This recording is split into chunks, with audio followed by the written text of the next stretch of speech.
Welcome to வைகறை விடியல். இந்த வைகறை விடியல் சேனலில் நம்ம என்ன பார்க்க போகிறோம் அப்படின்னா, பெயர்ச்சொல் வினைச்சொல்.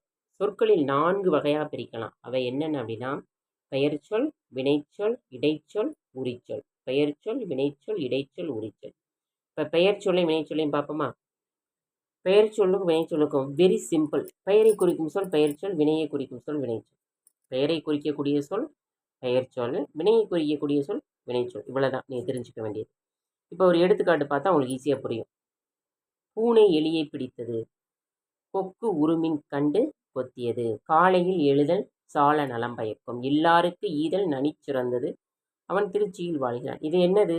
இதில் எங்கே பெயர் சொல்லும் வினை சொல்லும் வந்திருக்கு அப்படின்னா, பூனை எலியை பிடித்தது. பூனைங்கிறது பெயர்ச்சொல், பிடித்ததுங்கிறது வினைச்சொல். கொக்குங்கிறது பெயர்ச்சொல், கொத்தியதுங்கிறது வினைச்சொல். காலையிலுங்கிறது பெயர்ச்சொல், எழுதல்ங்கிறது வினைச்சொல். எல்லாருக்குங்கிறது இல்லார் அப்படிங்கிறது பெயர்ச்சொல், ஈதல் அப்படிங்கிறது வினைச்சொல். திருச்சி அப்படிங்கிறது வந்து பெயர்ச்சொல், வாழ்கிறான்ங்கிறது வினைச்சொல். அடுத்து பாருங்க, பெயர்ச்சொல்லினுடைய வகைகள் பார்ப்போமா? பெயர்ச்சொல் வகைகள் எத்தனை அப்படின்னா 6. காலப்பெயர், சினைப்பெயர், குணப்பெயர், தொழில் பெயர், பொருள் பெயர், இடப்பெயர். பொருள் பெயர், இடப்பெயர், காலப்பெயர், சினப்பெயர், குணப்பெயர், தொழில் பெயர். இப்படி தான் மனசில் வச்சுக்கோங்க. அப்படின்னா பொருள் பெயர், இடப்பெயர், காலப்பெயர், சினைப்பெயர், குணப்பெயர், தொழில் பெயர். இப்போ ஒவ்வொரு பெயருக்குடைய விளக்கம் என்ன அப்படிங்கிறதையும் பார்ப்போம். கோதை, மான், மேசை என்பன ஒன்றின் பெயர்களை இயற்கையின் பொருட்டு இவற்றை பொருள் பெயர்னு சொல்லலாம். கோதை, மான், மேசை இது பொருள் பெயராக சொல்கிறது. பள்ளிக்கூடம், ஆலயம் என்பன அப்படின்னா இடப்பெயர், இதெல்லாம் இடத்தை குறிக்கக்கூடியது.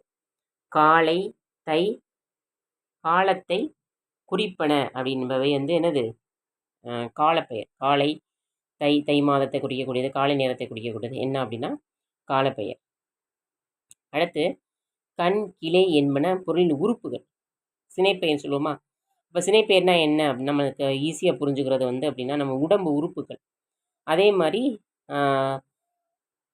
விலங்குகளாக இருக்கட்டும், அதே சமயம் மரங்களுடைய கிளைகள் அதெல்லாம் இருக்கட்டும், அது ஃபுல்லாக என்னது? சினைப்பெயர்.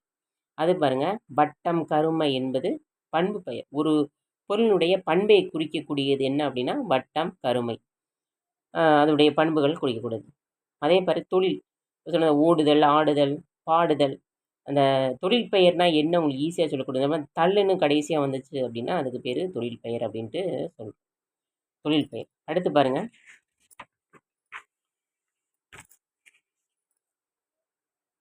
அடுத்து என்ன சொல்லியிருக்கு அப்படின்னா பொருள் பெயர், இடப்பெயர். பொருள் பெயர், இடப்பெயர்னா என்ன அப்படின்னா பின்வரும் சொற்களில் பொருள் பெயராக இடம்பெயராகவும் இருக்குது. அதாவது செல்வன், கோயில், தெரு, மேசை, நாற்காலி, நாடு, சென்னை, சிங்கம், மகன், பேனா, பேருந்து, பேருந்து நிலையம், ஆஸ்பத்திரி, மருந்து, மருத்துவம், கடை, வீதி, சூரியன், காற்று. இதில் நம்ம என்ன சொல்லியிருக்காங்க அப்படின்னா பொருள் பெயருக்கும் இடப்பெயருக்கும் உள்ள வித்தியாசத்தை, பொருள் பெயருக்கும் இடப்பெயர்னா என்ன அப்படிங்கிறது தனித்தனியாக எழுதணும். இப்போ செல்வன் அப்படிங்கிறது ஒரு ஒரு ஆளை குறிக்கக்கூடியது. அதே மாதிரி கோயில் இடத்தை குறிக்கக்கூடாது, தெரு இடத்தை குறிக்கக்கூடாது, மேசை பொருளை குறிக்கக்கூடாது, நாற்காலி பொருள், பசுங்கிறது பொருள், நாடுங்கிறது ஒரு பொருள், இடம் இடப்பெயரை குறிக்கிறது. சென்னை இடம், சிங்கம்னா ஒரு பொருள், மகன்னா பொருள், பேனானா ஒரு பொருள், பேருந்துனா பொருள், பேருந்து நிலையம்னா அது இடம், ஆஸ்பத்திரி இடம், மருந்துனா பொருள், மருத்துவர் அப்படின்னா அது பொருள், கடை பொருள், வீதி அப்படின்னா இடம், சூரியன்னா ஒரு பொருள், காற்றுனா ஒரு பொருள். ஸோ இந்த மாதிரி நம்ம பொருள் பெயரை இடப்பெயரை நம்ம வித்தியாசத்தை காணலாம். அடுத்து பாருங்கள், காலப்பெயர், சினைப்பெயர். காலத்தை குறிக்கக்கூடியது, சினையை குறிக்கக்கூடியது. கோடை, கிளை, கால், வைகாசி, சிறகு, சூன், வசந்த், வால், கொம்பு, நற்பகல், பகல், நள்ளிரவு, தலை, மூடி, கைப்பிடி, இரவு, கார்காலம், காலை, பூ. இது காலப்பெயர். இது என்ன பெயரை குறிக்கக்கூடியது? என்ன? கோடை. கிளை அப்படின்னா நான் சொல்லியிருக்கேன் உறுப்புகள். கிளை அப்படின்னா சினைப்பெயர், கால்னா சினைப்பெயர், வைகாசினா காலத்தை குறிக்கக்கூடியது, சிறகுனா சினைப்பெயர், ஜூன் அப்படின்னா காலத்தை குறிக்கக்கூடியது, வசந்தம் காலம், வால்னா என்ன அப்படின்னா ஒரு மிருகத்துடைய வால் அதுனா என்னது சினைப்பெயர். கொம்பு சினைப்பெயர். நண்பகல் காலப்பெயர். பகல்னா காலப்பெயர். நள்ளிரவு காலப்பெயர். தலை அப்படின்னா சினைப்பெயர். மூடி அப்படின்னா சினைப்பெயர். கைப்பிடி சினைப்பெயர். இரவு காலப்பெயர். கார்காலம் காலப்பெயர். காலை காலப்பெயர். பூ அப்படின்னா சினைப்பெயர். வேர்னா சினைப்பெயர்.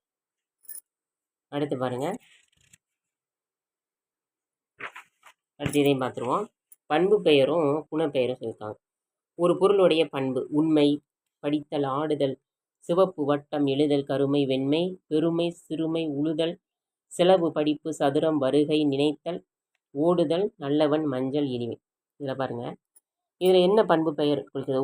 ஒரு பொருளுடைய பண்பையும் தொழிலையும் குறிக்கக்கூடியது என்ன அப்படின்னா உண்மை. உண்மை அப்படின்னா பண்பு.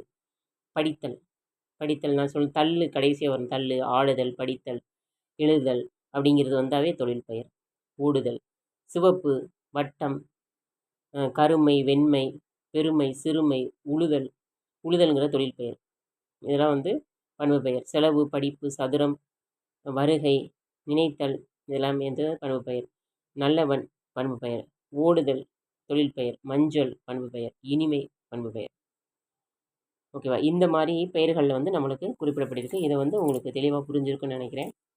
நன்றி.